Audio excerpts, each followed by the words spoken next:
All right, what's going on, guys? Today we're going to be doing another one of these scrolling through my IG vids. Now, I really like doing these a lot. They're fun. I can get through them pretty quick because I'm just kind of going off the dome. I have to do a ton of editing, and I feel like we have a good time and we learn a little bit as well. So I'm really enjoying these. Keep giving me suggestions. I wouldn't know any of these people if it wasn't for you guys. So first person we're going to cover today is Leonidas. He's been pretty highly requested. I did feature him a little bit in the video that I made critiquing Dr. Mike's shoulder training. So if you haven't seen that, check it out. And in that video, Alex definitely had the best technique and he had the best shoulders. I mean, just looking at him, honestly, he's totally natty and he looks better than Dr. Mike, who's juiced to the gills. So let's take a quick peek at the physique. And when it comes to natties, I gotta say, Alex is right up there. I mean, he's got a great back, really good delts from the back, pretty good pecs actually for one of these natty guys who tend to press wrong. And I also am just now putting out a video on chest pressing technique. It's something that I touch on in a lot of the videos, but this is just kind of more comprehensive. And in it, I kind of break down how a lot of these natties and evidence-based guys, they really press with over retraction, over compressed rib cage, and they don't have good full pecs. Looking at Alex, he's got pretty good full pecs with some decent separation. So I'm wondering what he does, especially the clavicular fibers. So I'll see if he presses different than some of these other natties evidence-based guys. So this is good. I think this is right before his show. Now, when we look at him actually on stage, you know, he's natty, so it's not bad for natty. I feel like his pecs really disappear in this front double, and that's probably because he's pretty dominant up top of the clavicular fibers, but he could use some more sternal fibers. And a lot of the sternal fibers come from controlling your ribcage during your press. So it's interesting that he's got really developed clavicular fibers and upper pecs more than most natties for sure, and most evidence-based guys, but not the most developed sternal fibers. So I'll see if I can pick out why that is during his pressing technique videos. And here we see, you know, he's just not quite lean enough for him stage. I think this is his first show, so looks awesome. Fantastic natty physique for sure. But I mean, honestly, this back is fucking solid. This back is good, enhanced or not. Really impressive, really good thickness and density. So let's look at some training clips. And maybe this is why he's got a thick-ass back. He's doing some pretty heavy chin-ups here. And these are solid. And here is a Larson press, right? And so if we look at a Larson press, by nature, we're going to be less extended because you just don't have your feet on the ground, so your hips are less dumped forward. So you're going to have less back extension. And he's also got like a stopper on it, so he's not going to be able to get like some excessive range of motion. So I actually like this Larson press to get better tension on the pecs than the real extreme press you see most people doing. Yeah, and it's pretty fucking strong. That was 370 pounds. Damn. And when we're watching him actually press, you see good protraction there. So it's not like he's just pressing from a complete retracted position. He's getting those pecs to fire a little. And we have an overhead press. Really good, solid. I mean, really underrated movement. I think a lot of people should do like standing overhead presses. It can actually help unlock your bench press too. That's something that Charles Poliquin, RIP, used to always talk about. So here we have a floor press. And again, I like that he is placing constraints on how far he can go with his range of motion. So he's not going to overdo it. I don't like how flared out his knees are. That's kind of like opening up into external rotation. I would try to keep them pretty close together, knees bent together, and try to keep my back a little bit flatter. But, you know, this might be really, really heavyweight, and that might be what he has to do to get it up. Yeah, I mean, this guy's pretty fucking strong for a natty, for sure. And it's not often you see someone who's like as strong as this, aesthetic. And now I really like the way he does shoulders. If you watch that video, you can tell that I thought he did by far the best out of the shoulders compared to Johnny Shreve and Dr. Mike. But this is a really good arm path, really good tension. I feel like he connects really good to his shoulders. And this is heavy, this tricep kind of press. Yeah, I like the angle. I like all this. So far, I'm not seeing anything I don't like. With this, I don't like it. Right as I say that, the problem with this kind of pull apart is, again, it's not bad. It's okay to have in your arsenal, but we're just getting like a ton of compression of the rib cage as we're pulling that back. I've shown you guys better band pull aparts. I really like those. And it really just depends on what you're trying to work. If you're trying to work your retraction muscles, like your mid traps, I just want to do it in a way that I'm not going to get so much compression in that dorsal rostral area. Kind of keep your ribs like in a good place, and then try to get that retraction. Try to get real thoracic extension, not like fake thoracic extension, just whatever you can get. So I'm usually not a huge fan of anything that kind of makes us do that together. Again, every now and then, not the worst thing, but it's not my favorite move. Definitely not a huge fan of it. And I don't know exactly what these are. I do something similar. And these look good. These got really good scapular function for sure. Okay, and here let's look at a press. Now, when I'm looking at him do this dumbbell press, I will say he's a little too flared in the ribs, and he's kind of just losing a little bit of tension. It's not terrible, but what I will note is he has got a really good protraction coming from that position. A lot of people can't do that. Like, look how much protraction he's getting in the actual pecs from that deep. I don't think it's optimal. I want more of a posterior tip on my scapula against my spine. I don't want them kind of free floating around. When they free float around, that means they're going to kind of move on the way down, and that's going to take away tension. I want them pressed against my back, and so that way all the tension is coming on my pecs. But not terrible technique at all, not dog shit by any means. And the guy is strong on the pulls, man. No wonder his back is so beastly. Okay, now this I don't really love that much at all. I would really try to keep this ribcage down a lot more and not go so deep. You'll feel way more. Really unnecessary. I can't see what the shoulders are doing. Imagine they're kind of popping a little bit forward. Not bad. Again, he's got pretty solid technique, but it's just a little bit too big a range of motion to keep tension on the pecs. And that could be one of the reasons why his sternal fibers aren't that developed, because he's not really keeping them tacked, and whenever you're not able to keep your ribs from immediately flaring, or they start immediately flared, we miss getting real length and tension on all the sternal fibers especially. What do we got here? Holy shit, this is some natty boy shit. Ain't no juice heads doing this. That is really deep, and I like that. I don't always like huge ranges of motion. This looks really good. I think shoulders a little different than pecs. You can take that there if you feel good. Yeah, I like that he does some different shit. And, stuff like this. This is cool. This might be why he's got good pecs, because he's doing other things. Like, that'll get you some details right there. If he was only doing presses the way he was doing those inclines, I wouldn't think he would have that good developed pecs, but he's doing a lot more. All the Larson presses, all the floor presses, all these are great. Yeah, I don't see anything I can really nitpick at all on these. So pretty solid stuff. I would say physique-wise, he could definitely use a little more lower pec thickness, those sternal fibers especially, some more quads and hamstrings, but that back and the delts are fucking out of this world. Biceps could always use a little more. Arms could always be bigger. He's not one of these natties fucking sporting 18-inch arms like Baseman and GVS. Jesus Christ, you guys are fucking making me jealous. So here's a short of the video I was referring to where I was comparing Dr. Mike to Alex and Johnny during their workout session. So here we have a freeze frame of Dr. Mike and Johnny. And see how Johnny actually has tension on his delts? His rib cage isn't totally lifted up into his chin. And just look at the difference. You can see Johnny's collarbone is not to his chin. He's not oriented his whole body in an effort to help make the move easier. Mike always talks about you can't listen to your mind-muscle connection. I believe that's because he has zero mind-muscle connection. So, he's not using his delts at all to hold that bar up there. That is low lats, low traps, and a little bit of leverage. Another thing I totally disagree with, because you can't be feeling delts here, at all. And then if we look at him next to the other guy, So here's Alex. I didn't know who he was at the time, so he was the other guy. And he's even better than Johnny. That is 100% tension on those delts. He doesn't have that kind of orientation pattern with the rib cage in a funky position to just help him sit there. He's putting all the weight on the delts, and he's stronger than Mike. He's doing the same weight with way better technique. Look, these are two entirely different exercises. One guy is getting a lot of delts, one guy's getting nothing, and they're both doing the same weight. Mike's fucking weak on this. This isn't a strong position, so he has to compensate in a weird way. So speaking of Dr. Mike being clueless when it comes to training shoulders, look at this post by Nick Trigili. All right, Dr. Mike, you got some explaining to do. First off, what is this fucking exercise? Dr. Mike, when you got this fucking clown coming at you, critiquing you correctly, something's got to change, man. Guys, and I got a second one I want to talk about, but first, this one.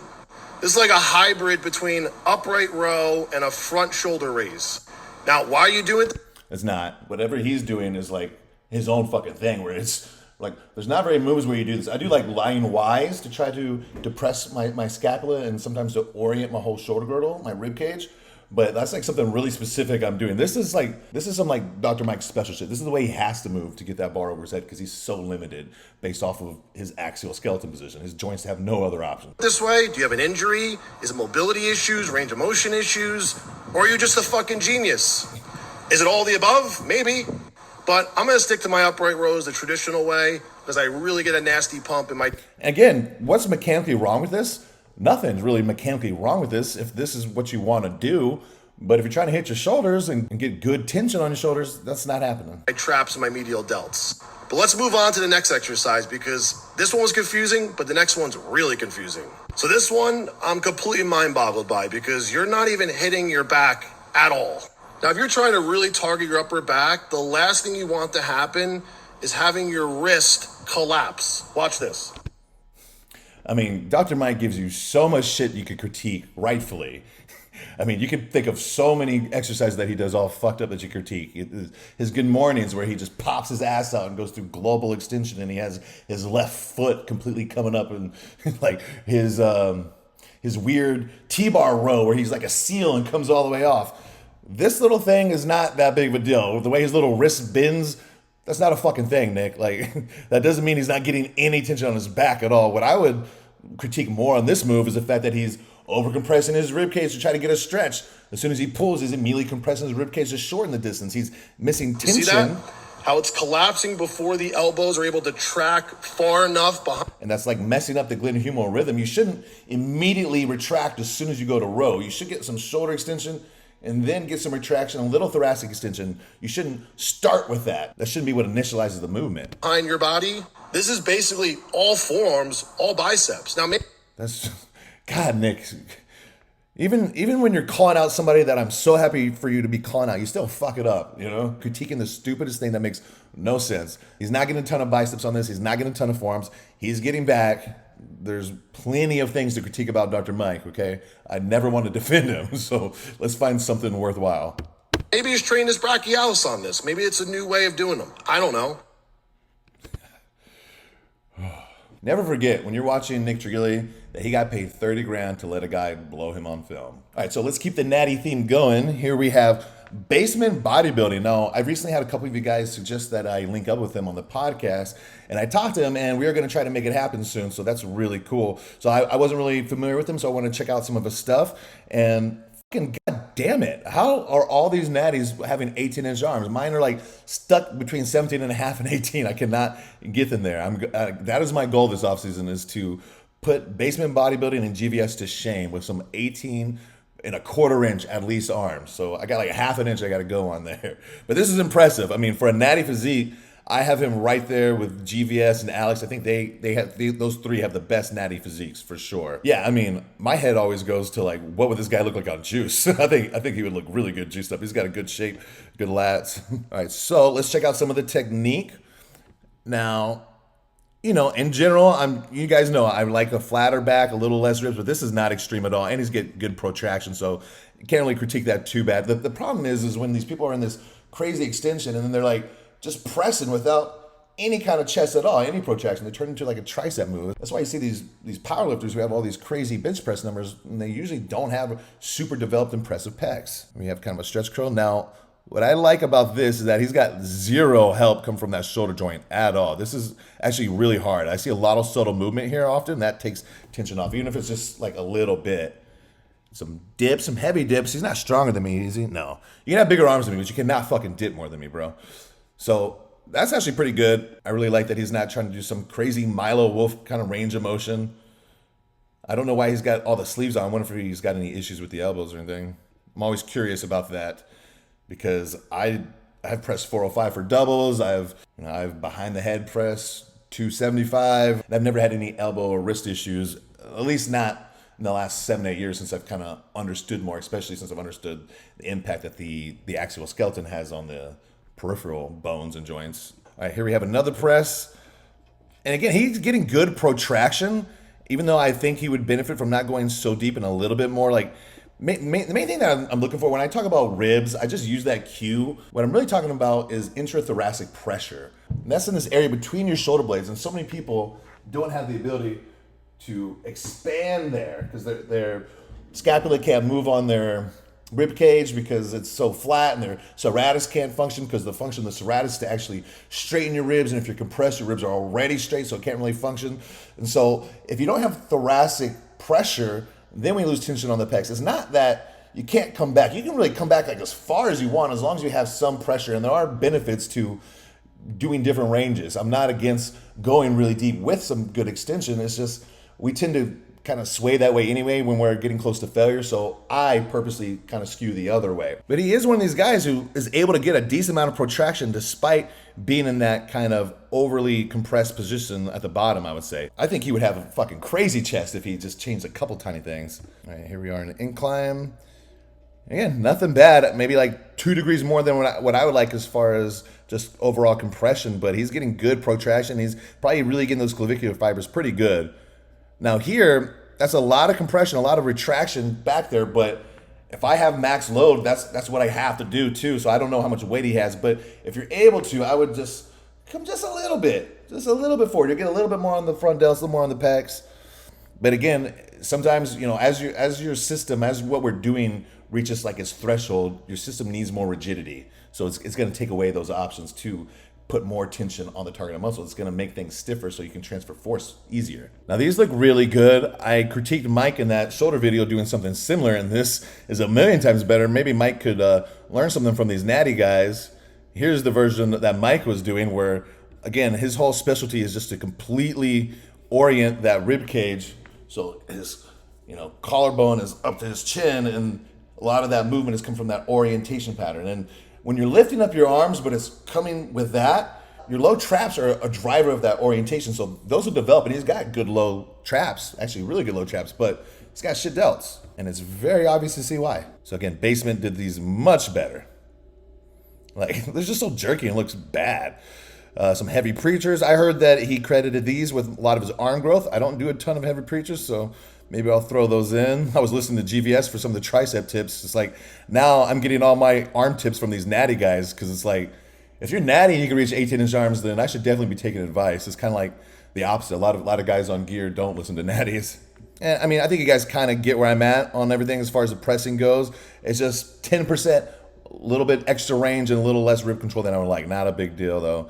Here we go. Here's a kind of a lat pull. Now, I don't know if he's purposely trying to focus on the length and range, or maybe the movement arc doesn't really match the way he wants, but nothing mechanically wrong there. Bro, you got to show your weights. Let us see what you're working with, man.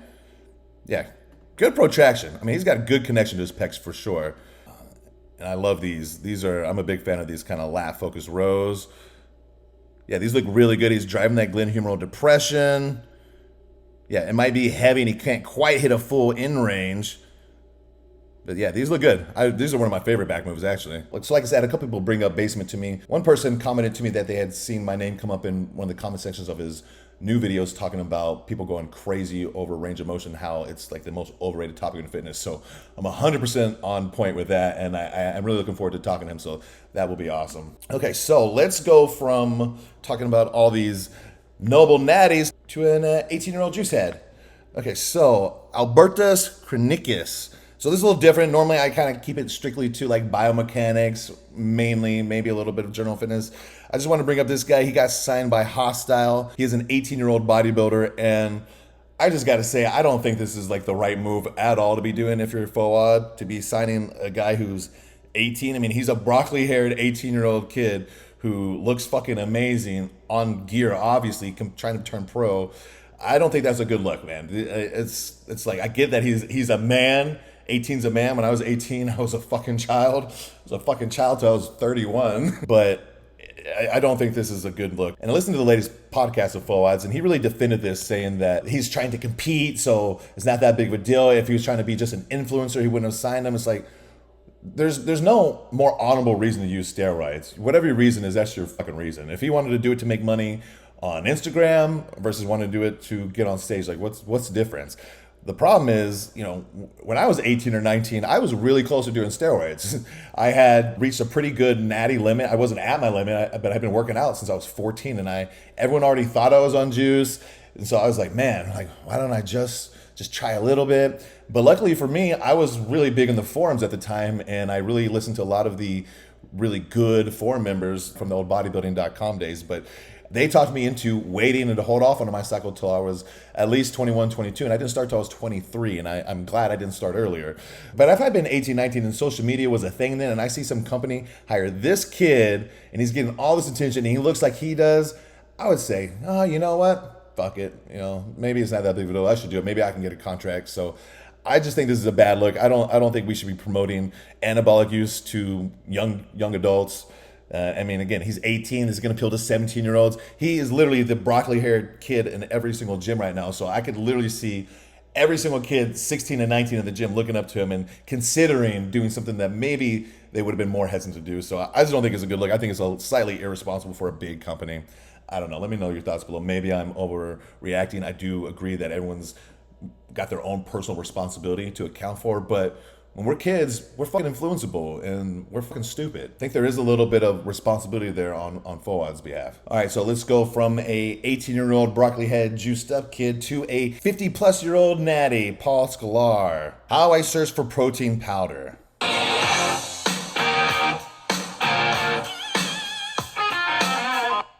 I don't get what the fuck this is supposed to be. I love how it says #funny because you don't know it's funny. He has to tell you. But we're just looking at his physique, and Paul has got a great physique for a 50-plus-year-old natty. A lot of people think he's not natty. I think he's natty. I think people are way too quick to assume that everyone's lying and that what they have is unachievable naturally. Like I said, everyone thought I was on gear before I was on gear.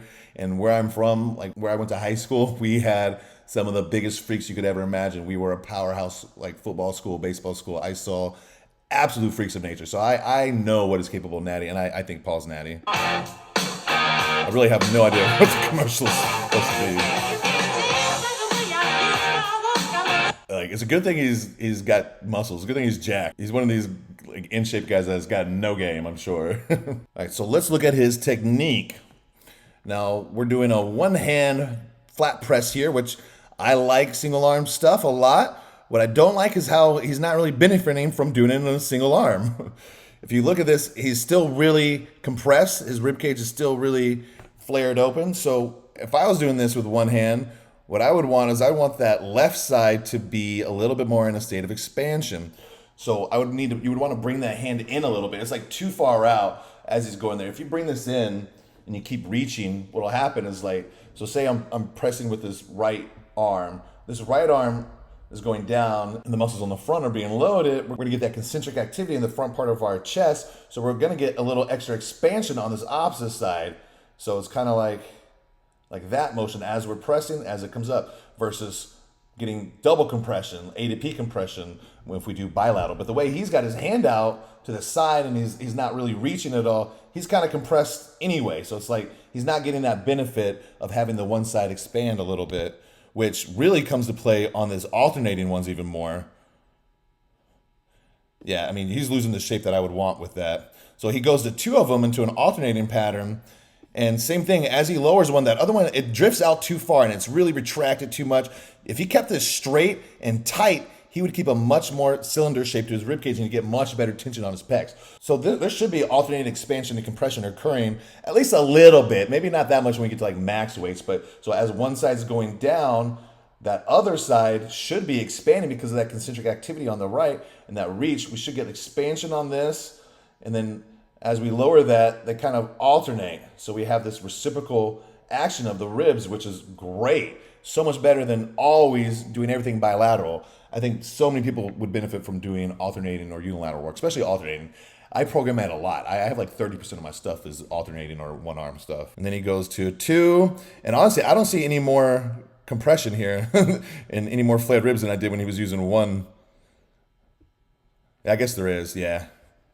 Let's compare that. Yeah, so even though he's not doing like ideally, like I would say, he still has less ADP compression than when he uses two. I mean, you'd have to, I guess. All right, what do we got here? What is this? So if you're going to push up, like do a push up. I don't like these push-ups where people are doing them like you're on a bench press and you're doing a bench press. A push-up, you should have your serratus involved. You should have a more curved shape to your rib cage. You shouldn't immediately go to this position. Now, as I get fatigued and I can't keep my shape, if I want to keep going and get some more out of my arms and chest and shoulders, then maybe I kind of go to that position. But don't go there until you have to, and don't do like tons of work there. That should be like I'm hitting failure and getting a couple extra reps here. So all this stuff is all good. I mean, especially for tries, it's not that huge of a deal, but he's really missing some pecs because he doesn't have that dome shape. He doesn't have the obliques on during push-ups, which is really the main reason we want to do push-ups versus like a dumbbell press, because we're going to get a totally different feel because our serratus has to activate a lot more. So what do we got here? We've got some pretty heavy single leg RDLs. You can see how the hip wants to turn in. That's pretty natural on the left side. He's actually really good control on this. I think he's tapping them on the bottom. I know he's tapping his foot. But these are money. These are really good. I am a big fan of these. I do them myself a little bit. But for me, I tend to get like a little bit more crooked than he is. He's actually pretty on point with this. If you're like me and you tend to like splay out on one side, so a lot of people will rotate that left hip forward like I was saying, and they start to shorten that right side. We don't want to do that. You definitely don't want to stabilize by shortening that right side, but a lot of people kind of start spinning that way, so that's what they do. If you find that's you or a client, I like to do this setup. I just kind of pronate this right arm, bring it closer to midline, and then that left hand comes back a little bit. That left side is actually shortened just slightly. And you can see my left shoulder is just slightly below my right, and that is allowing me to keep a lot more internal rotation on that left side. If I don't skew it that way a little bit, I'm not able to kind of bias where I need it as good. And after doing this, I actually will have better internal rotation through like everywhere on the downstream leg. Now, a lot of times on the right side, you can just go normal and you'll be fine. But if you're really skewed, sometimes I kind of keep a similar hand setup to promote a little more ER on that. So anytime you're holding the weights in that way where you're going to try to change your position, the whole thing I'm trying to do, so I'm trying to get this right side, which is already for me kind of back and in. I'm trying to get it forward and out.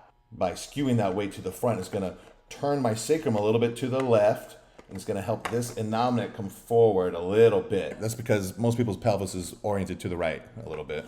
Okay, so we're going to be doing some wedge squats with your toes off, which isn't necessarily a bad thing. You just want to know what you're doing and why you're doing it. All right, and then we drop set to another heels elevated. I guess it's less heels elevated, but it's still toes off. And then we're going to do another set just on the ground. And holding that 100 is pretty tough. He's pretty good at holding those heavy things in that goblet position, I've noticed. So what I would do on this is I would probably do this a little bit different just personally. So when you are toes off, and I've talked about this before, so you may have heard this, when your toes off and your heels are on an object, that's not the same thing as if your complete foot is on an object, okay? So if your foot's only halfway on there, the foot mechanics are a lot different, right? We're kind of encouraging a little bit more pronation.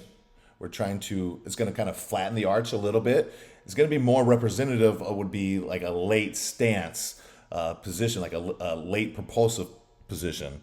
And that's fine. There's nothing wrong with that. But a lot of people, especially bodybuilders, we need to restore early stance before we get to late stance, late ER, because the center of gravity is so far forward. So what I would do is on that big wedge, I would actually just put my whole foot there and try to squat back a little bit, try to get my center of gravity to shift a little bit, try to get a little of that early stance ER back. Because if you don't have early stance, you can't get late.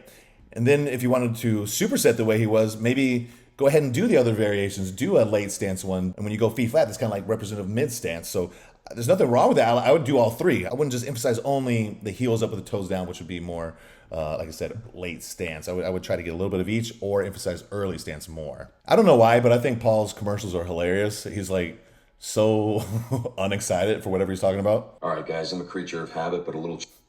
I don't know why that doesn't surprise me, Paul, that you're a creature of habit. I think I could have guessed that. Little change up this weekend. I've got my 20 ounces of water, scoop of peanut butter, gigantic cup of spinach, and I am going to throw in, as usual. So he switched up with a ripe banana, he was saying. Getting crazy, Paul. My 1.5 scoops of my favorite flavor. My 1.5 scoops of my favorite flavor. That little inflection lets you know that he's really excited about this. Vanilla oatmeal cookie. Get it all blended up. Is this making you want to buy this product? Cheers. Calm down, Paul. You're acting way overboard. You're acting too excited about this. No one's going to believe you. Love it this much. Oh, that is good. You're going to like this one. All right, I'll take your word for it, bro. What is it? I don't know why. I think this is funny. The whey protein isolate is my go-to. I put other things in it, sometimes berries. Whoa. I put other things in it. Sometimes berries. Sometimes I get a little fucking crazy and I throw some berries in there. It's not just spinach all the time. And then after my workout, within a half an hour, I usually do a scoop to a scoop and a half with creatine HMB. And the creatine HMB that Transparent has is solid stuff. It's phenomenal stuff. And then Okay, that's a good explanation of why it's solid stuff. Because it's phenomenal. And of course, my morning routine, the same every single morning. I don't really care for coffee, but when I put the chocolate collagen in, that's what makes it. These guys picked the least enthusiastic person to sell the product. I was listening to why they picked him. It's because he's natural and transparent, like Transparent Labs. But I mean, I'm not trying to hate on the guy. He seems like a nice guy. He seems pretty cool, I guess. Just the kind of guy that would like bring a glass of warm milk to bed, and when he fucks, he just pulls the dick through the boxer hole. All right, so I've covered range of strength before. This is just a post I wanted to kind of go into that he had made. And so the purpose of this video is to say that a butt wink is not necessarily a bad thing, which I agree is not necessarily a bad thing. And so they're showing Eddie Hall doing 760 with quite a little butt wink for as heavy as that is. I don't know who this guy is. That's, nothing too crazy either. That one I think is a little excessive. I mean, that might be max weight. So they're saying a butt wink is not unsafe and it may be your body's preference. If it feels good, keep doing your thing. Now, I think that could be wrong advice because you could feel really good doing your squat with your butt wink, but the way you've compensated is going to create issues with something else. When you're doing a walking lunge, maybe something's funky. When you're trying to do a split stance, something could be really wonky, but you can kind of hide your issues when you're bilateral a lot easier. So let's look at the comments because I kind of got in here a little bit. All right, so here I am, and I'm saying, well, there's a difference between a slight butt wink, which is part of normal counter nutation, versus a huge butt wink, which is just straight orientation because someone is missing IR or ER. The latter will certainly cause issues over time as well as maladaptions. And so let's look at some of the responses I was getting. Range of Strength says there's no evidence on that, but good argument. And so I tell them, well, there's no double-blind randomized studies, but there's plenty of evidence in the powerlifters that I work with. And there's a lot of physiological reasoning to it as well. All right, so this KH Movement guy comes on, and he's telling me to look at his YouTube. He's got multiple videos with references on back rounding with hinging. It's just how the body moves, and it doesn't mean that problems will occur. Well, I tell him, well, your references are on hinging. That's not the same thing as squatting at all. I'm totally comfortable letting my athletes get into spinal flexion hinging most of the time. Much more comfortable than having them get into a lot of spinal flexion with an axial load. I don't see how those two things are the same thing at all. And I'm trying to explain that, yes, your back can adapt and get strong, and certain ligaments can get lax, but your table tests will actually suck, and you end up limited in other areas. Now, if you have great mobility like Lucas and feel awesome and have good exercise selection, then I'm all good. I'm not some neutral spine Nazi. If you feel good with a butt wink and you've got great mobility, then there's a good chance that that posterior tilting that you're seeing isn't coming from just like one or two vertebrae. It's a little more of a relative motion. So then he says, I do agree that it may not be optimal in all cases. So it's like, I don't like these kind of arguments where we just kind of go in circles. We're kind of saying the same thing. So this guy tries to say counter nutation is a completely different thing and has almost nothing to do with butt wink. I'm saying the exact same thing. I'm saying they're not the same thing at all. SI joints movements happen in very small range. We're talking about a max of 2 degrees. Movement this small you can never really see and would never be responsible for the butt wink. It's only a matter of pelvic orientation in relation to hip movement, and is certainly not going to cause major issues over time or maladaptions. What would the issue be? Do you have sources that show the correlation between magnitude of butt wink and maladaptions? And these are the kind of fucking guys that I can't stand. Like, what is the peer-reviewed randomized clinical trial that you have that supports what you're saying? Where it's like, I understand the physiological reasoning. We can have a discussion. I can use case studies and references. But, like, come on. This is not the kind of shit that you're actually going to see published in a journal. This is not going to make money off of this. And so my response to him is always a spectrum. Someone with a smaller butt wink will have more counter nutation occurring than someone with a very large one. That's not a hard concept to get. It's also going to change with how much effort you're using. Yes, there's some degree of orientation, but a large variance. The more extreme the butt wink, the more likely the issues to occur. You don't need to look at someone's SI joints to see what's going on and how much relative motion is present. You can see that by looking at their feet, kind of where the pressure is with their contact points, what the rib cage is doing, what their center of gravity is doing, how they're moving through spinal segmentation. All these things go into play when I'm looking and seeing, okay, is that a good squat or is that too much of a butt wink? And this guy chimed in, agreeing with me. My experience matches with what you said. When my spine flexed because of missing hip range of motion, heavy squatting made me increasingly limited in other areas. When I addressed this, heavy squatting made me more mobile. Exactly what I'm saying. It doesn't take rocket science. So what the issue is, if you're butt winking, there's a good chance you are missing early ER or internal rotation. So oftentimes it's early external rotation or early propulsion if you are a bodybuilder or powerlifter, because we are so far forward and extended typically that we're way off on our center of gravity. It's way forward. So if your center of gravity is really forward and we're kind of on our toes, then we're more of like a late stance representation. So if we're in a late stance position, that means that our hips are really dumped forward because we're really forward with our center of gravity, and that's just an orientation. So neutral to here. So if I'm walking around in this push forward position, I don't have the opportunity to gain any internal rotation because I don't have any external rotation to move from. Now, if your center of gravity is a little bit more where it should be, and we have some early propulsive capabilities, what we'll see is we're not so oriented. You're still going to be probably a little oriented if you work out all the time. You'll be a little bit forward, but we'll have some more relative motion occurring. So what should happen as soon as you start to squat, I've talked about this before, is we should have some relative counter-nutation occur as soon as you start your squat. So as soon as we start, we want that sacrum to tip back and the ilium to kind of externally rotate around it. So if you are thrust forward, you can't pick that up. And if you can't pick that up, then you can't pick up real internal rotation. So we have early external rotation, which is counter-nutation. So we have the sacrum tipping back and then nominal bones going with into external rotation. And then from there, we would have the relative motion of the sacrum going forward and the nominal bones internally rotating around it. That's how we're going to produce internal rotation. Now from there, at that point, now we're going to go back to that counter-nutation as we get to 90 degrees. And with that, we're going to kind of orient a little bit at the same time. But if we don't have that ability to pick up the internal rotation from that early external rotated position, we're not going to be able to move back into that external rotation. So the only option you have is to dump back. So again, if you have early stance position, you won't be so oriented forward, which then gives you space to move into internal rotation. You need that early stance external rotation to be able to move into internal rotation. And then you need that internal rotation to be able to move back to counter nutation as you get to the bottom. If you're missing early stance or you're missing IR, it's just bone wing city. And again, there's varying degrees of it, and there's varying degrees of tolerance for everybody. But in general, you kind of can just look. If it looks fucked up, it's probably a little fucked up. If it looks like the way Eddie Hall did, he's got 900 pounds on his back and it's just really subtle, probably going to be okay. So if you are getting a really bad butt wink, one thing that could really help you is to restore some of that early external rotation ability. So one of the main ways I do this with myself and with clients is this hook lying position. I just elevate my feet a little bit and I have a band around the knees. I'm going to pull those hamstrings a little bit. So this is representative of early stance of propulsive cycle. I'm in that negative shin angle. You have to keep your toes down. Make sure those are down. And I'm trying to keep my back real flat through there, but not by just orienting and rounding the spine.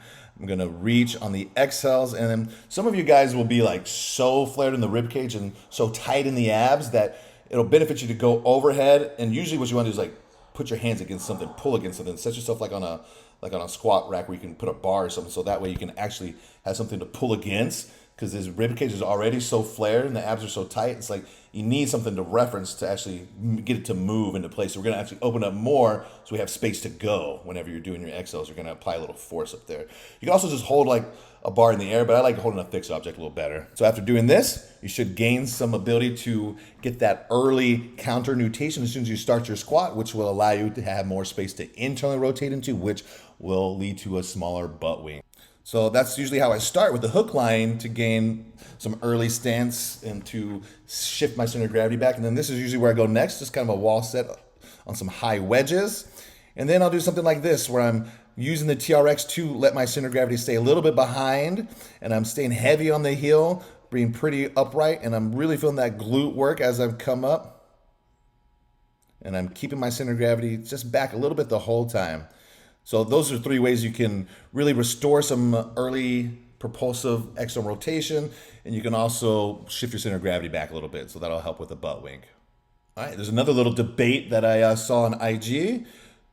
So if your knees cave in with squats, it's not weak glutes. I agree with that.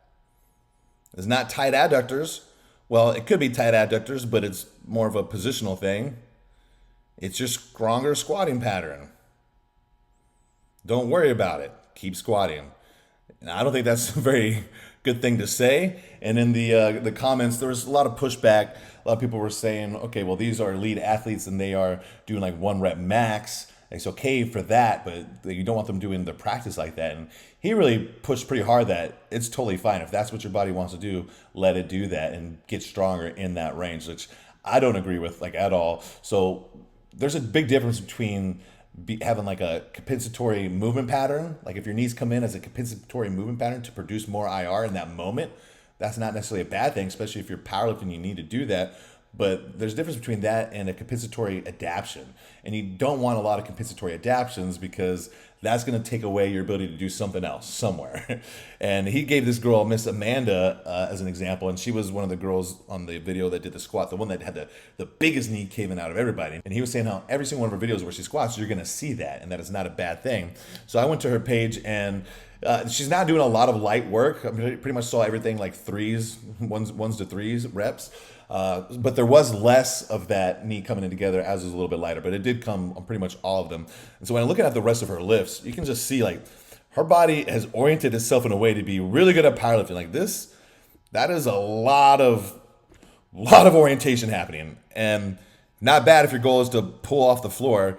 It's not good if your goal is to like look good. I didn't want to like bash this girl at all. She's a powerlifter, but there were some pictures of her like in her bathing suit and everything, and it's like she has a look that goes with the way she lifts and that amount of orientation and compression that it requires. So, okay, she can do this kind of shit. So she's really good at these 3 lifts. Her body has oriented in a way that it's okay with all the stuff she does for these 3 lifts. But I guarantee you that girl's got issues. I guarantee you she's got some sort of pain. You're not going to be able to do those things for your body with that kind of force without having it. Even if it's tolerable, you're going to be limited in some way. I promise you. So I don't think that's a good thing to say, is to, if your knees cave in, just roll with it. I think that should happen on your absolute max effort. Like you're trying to hit a PR in a powerlifting meet. That's really the only time you should see that. If you watch Olympic lifters train, their knees will do that on their heaviest lifts, but it really doesn't happen at all on their training. That's because they have so much more relative motion available to them versus powerlifters. So I wasn't familiar with this guy. Someone sent me his post on Instagram because he was really talking shit about PRI, and he ended up deleting it. He actually deleted a few posts that I wanted to debate about and I had planned on talking about. So I don't know if he got some pushback or if he changed his mind or what, but overall, this guy's pretty on point with everything. Like I said, there were a few things I disagreed with, but he deleted them, so now I can't talk about it. But let's look at some of this. So I really like that he is calling out Squat University on a lot of his posts. If you've seen some of my other scrolling through IGs, I kind of critique Squat University pretty harshly. It's because I can tell the bullshit that he's doing. A lot of people can't tell, and this guy can definitely tell as well, and I thought that was great.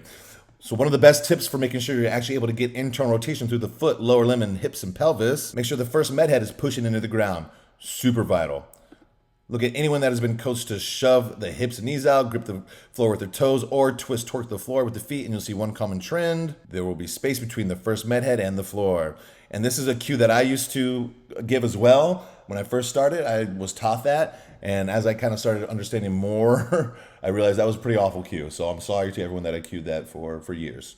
Squat University is a perfect example of what it's like to try to put a fire out with gasoline.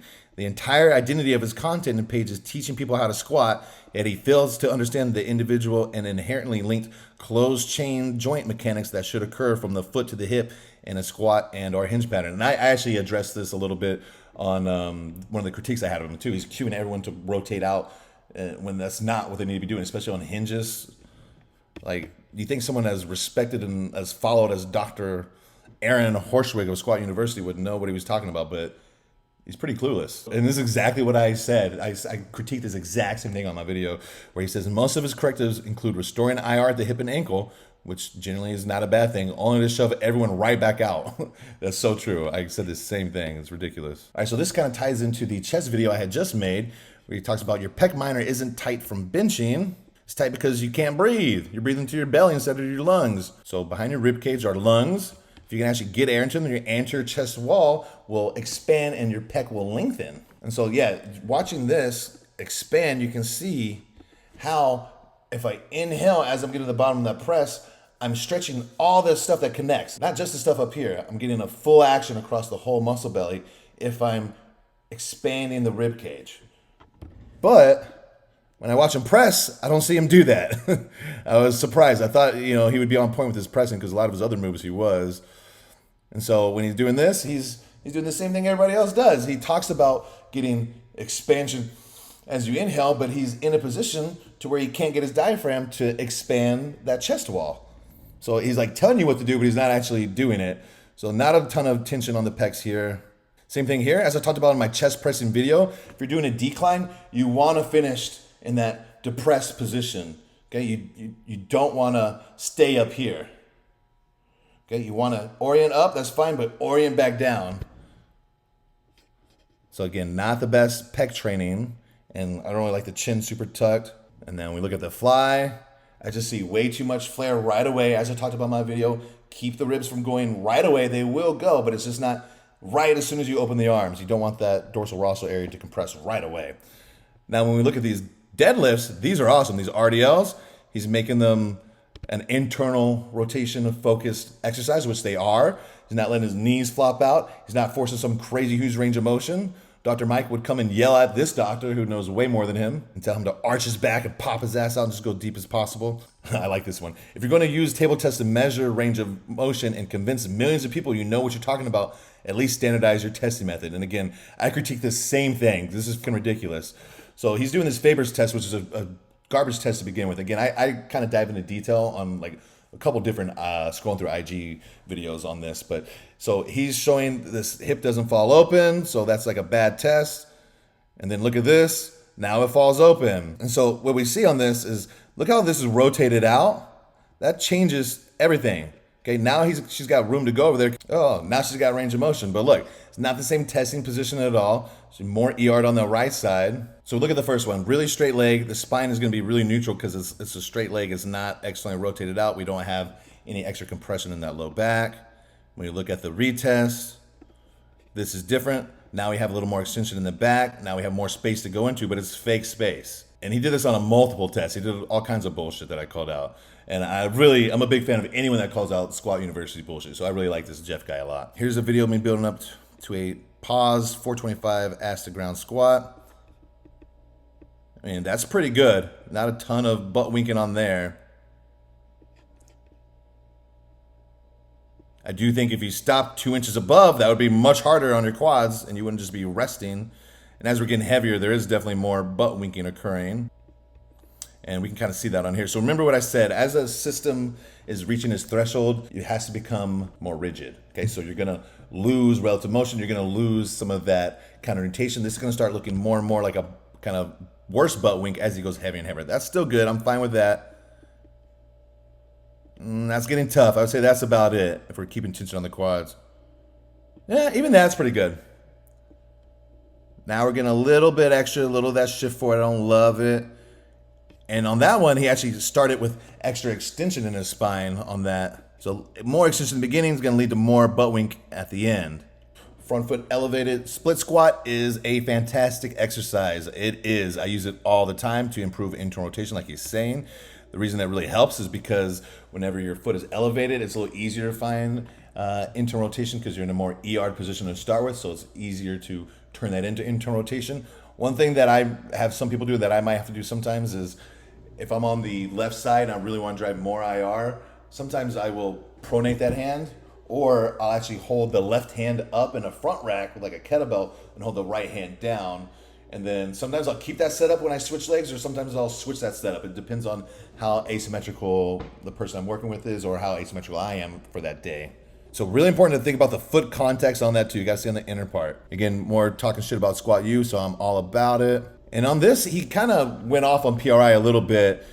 And I don't think PRI is the be-all, end-all. I know a lot of people associate me with PRI, but I talk about it because it's a little bit more understood. It's a little bit more mainstream than some of the other stuff I do. I love how he keeps shit on Squat U. But I'm not a PRI guy. I don't believe that it's the be-all, end-all. I do think there are some shortcomings of it. I really follow much more Bill Hartman's model. But I think PRI is a great system. And the problem is with systems is you have to make something standard. You have to standardize stuff so we can actually put it into practice. So there's nothing wrong with PRI. You just don't want to get neurotic about it, and you don't want to take it as the be all and end all and that there's no exceptions to anything, because they're pretty right about most things, but of course, there are some exceptions, and the exceptions kind of make people think that PRI is garbage, which it's totally not. Okay, so he said you should heavily question any of these people, and these are all the PRI instructors or trainers. And so here, this is a post from Dr. Loke, who I know personally. I've followed in clinic. I think is a good guy. He's actually been one of my instructors for PRI before. And I've had him work with clients of mine. I've seen him do amazing things. He's a smart fucking dude. And for him just to like shit on him, saying you should go hide in your basement, because he's saying don't flip your PRI exercises or homework. He's working with people that are like really fucked up. A healthy person should be able to reciprocate and do both sides fine. But if you're someone who's so asymmetrical that your body's out of whack, then yeah, you might not want to do the other side. I'm not really sure why he's shitting on Dr. Loke so bad. Dr. Loke knows his shit. And so on here, he's kind of referring to PRI, how people mold reality to fit their model, which can happen, but most of the time you don't have to do that. Most of the time it's actually right. So I don't know why he went so hard on PRI and then deleted his post. All right, so finally, let's check out Revive Stronger, Steve Haw. I talked to him a couple times. I really would like to get him on the podcast. I love his podcast. I think he's got a lot of cool stuff. This was an interesting post. This was the new study that came out that makes Milo want to kill himself, I'm sure. It's funny because I did the podcast with Atlas before the study came out, and we were talking about the exact same thing that the study showed, that it's probably better for some movements. It's definitely not better for all, and you need to have a little bit of common sense when it comes to applying it.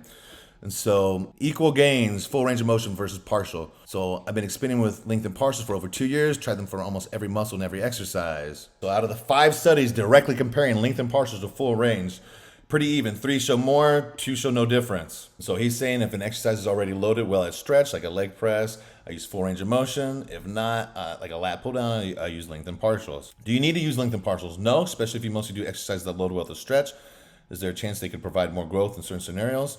We need more research, but I expect so, and there's likely no downside. You guys know how I feel about studies. These are fucking lame. I've been doing length and partials since I first started working out because they feel good. Now, I'm not going to stop because some studies said they might not be the best, and I definitely am not going to do everything some crazy length and partial range thinking that's going to be the secret to growth. So I got in the comments on here and say, hey, look at that. The things us bros have been saying the whole time. And so we kind of had a little bit of a debate about this, talk about the silliness of studies. And so I kind of go into how, people start to extrapolate things to the extreme like Mino to the point where it becomes ineffective. And I also mentioned that I think people should really obsess and get smart in biomechanics, this kind of stuff, versus these kind of exercise science studies. Because honestly, building muscle is not hard. You don't need science studies on how to do it. If you want to be nuanced, learn about biomechanics, because how you actually load your tissue is going to have a way bigger influence than on you understanding some study that's not going to have an impact anyway. Yeah, and Revive Stronger actually just turned pro in the Natty organization. And then he does acknowledge that some people take it to the extreme, for sure. And it's funny because everyone's talking about Milo, and he won't mention Milo by name because they're homies, and he did a podcast right after this. I'll talk about how you actually need to be able to load from the stretch. And so then some people give me some pushback saying the bros weren't saying this. They don't even know what lengths and partials are. And I was just saying that bros don't think that there's anything magical about length and partials. And this one guy is trying to kind of say that a lot of bros are doing half reps on rows because they feel it more, saying it's a length and partial. And I'm saying, again, people are discrediting bodybuilders. They're probably doing a full range of motion, because when you compress your thoracic rib cage to achieve that extra range, you're not putting tension on your back muscles. I do pretty much all my rows with very little back movement. If you're hitting that to get that full range, just like a bench press, that's going to be full range without getting tons of compression. So the bros were actually probably right. You're not putting more tension on your back muscles, just orienting the rib cage to get there, which actually takes away tension. Never got a response from that, but wanted to just say congratulations to Steve for turning pro. Pretty fucking shredded. Been shredded, had glutes for like 12 weeks. And again, my head just goes to, this guy's got a pretty good physique. He's got pretty good muscle insertions. I like to see him with 20 pounds on, a little bit of juice. This would be a pretty cool physique, but I really do admire these guys that do it natty. I honestly do, because that's hard work, and it's hard to be motivated. Not that he doesn't look great; he looks fucking great, but it's definitely easier to be motivated when you are bench pressing, 4 plates and have veins popping everywhere and a pump that is fucking splitting your skin. But yeah, this is a really good physique, honestly. Congratulations on turning pro. I know how hard that is. I just failed at my attempt. All right, so thanks a lot. Appreciate it. That's all I got for you guys. Be sure to drop some more suggestions down in the comments if you'd like me to feature anyone on the next one. All right, thanks.